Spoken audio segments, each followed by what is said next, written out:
Virtuosity. Yeah. So this place will always have This this movie, place. Virtuosity. I I'll, I'm in virtual reality right now.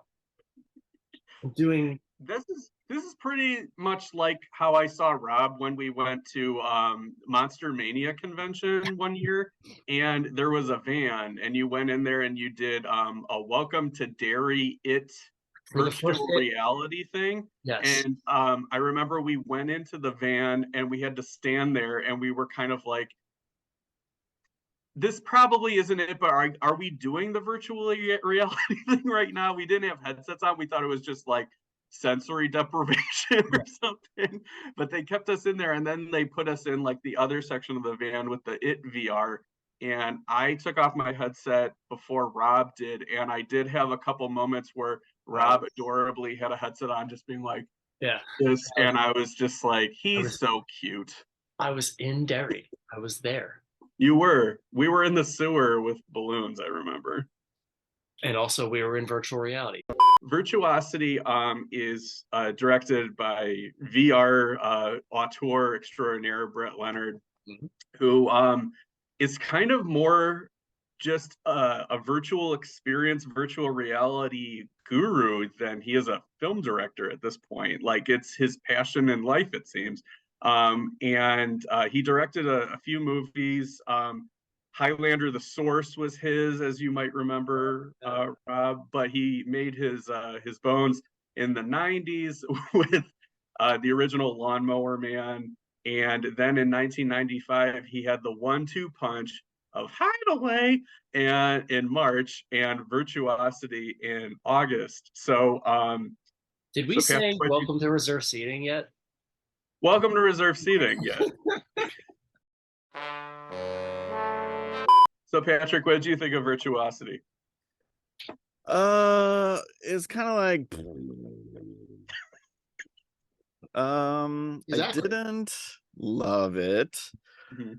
It's got that 90s cinematography. I liked that. Uh, Denzel Washington's a good actor. I don't know what he's doing in this movie. He's playing it so seriously that it's makes it impossible to enjoy Russell Crowe's like stupid hammy mugging.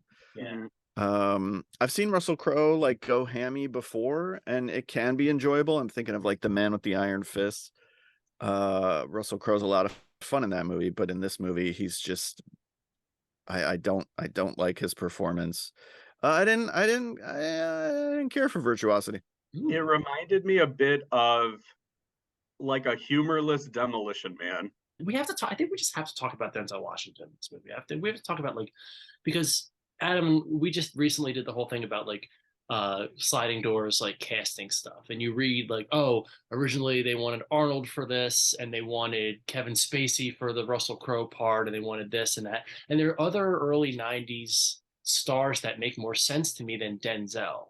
Maybe it's a Van Damme movie, and that's kind of why it's weird that Denzel Washington's in it, and he's kind of lending his gravitas and credibility. It's just Yeah. the molliest movie that I mean, and I commend Russell Crowe for like really going for it, and this was like one of his first movies in America, coming off of like his success with Romper Stomper and Australia and stuff like that. So like I get it.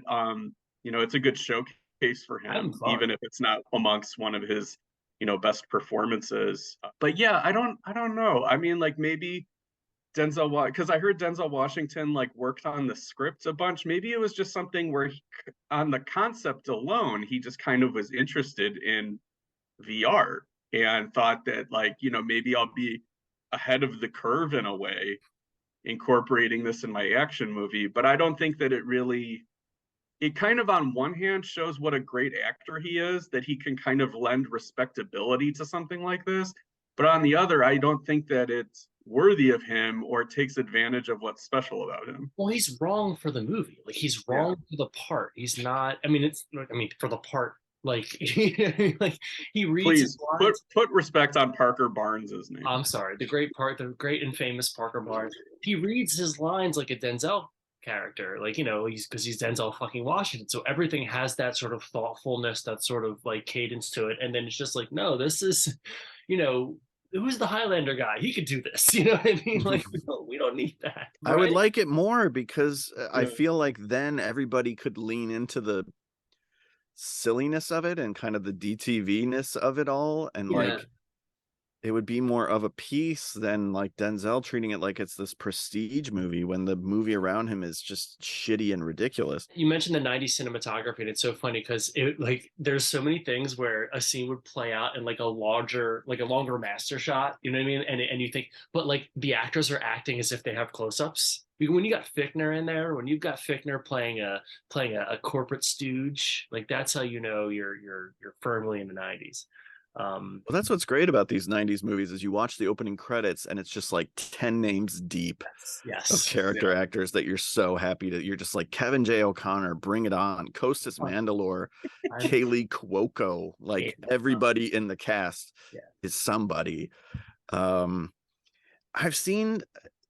feel like the better version of this movie is Ricochet, where like Denzel is kind of more because he's like younger and hungrier, and you got Lithgow going super hammy in that movie too, but Denzel seems to like be in the right movie that time, and in this one it just seems like he's fighting against what this movie wants to be.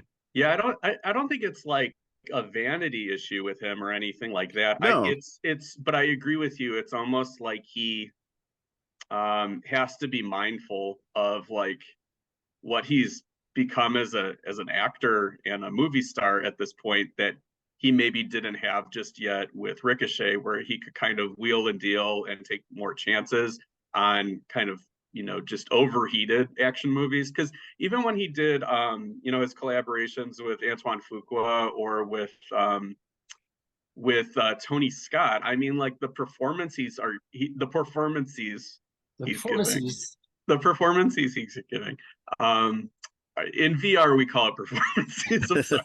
I don't know. I mean, like every time I watch this movie, it gets a little bit better. But when I say that, I mean it went from like 1 star to 1.5 stars to 1.75 stars. I don't know. It's just a matter of tone, really. Like I think it's close to being like on the campy wavelength that it wants to be, but I don't know. Just something, just, you know, to 1 degree here to 1 degree there, it just feels a little bit off. What happened in the 90s where we decided that William Forsythe should be the guy in the suit?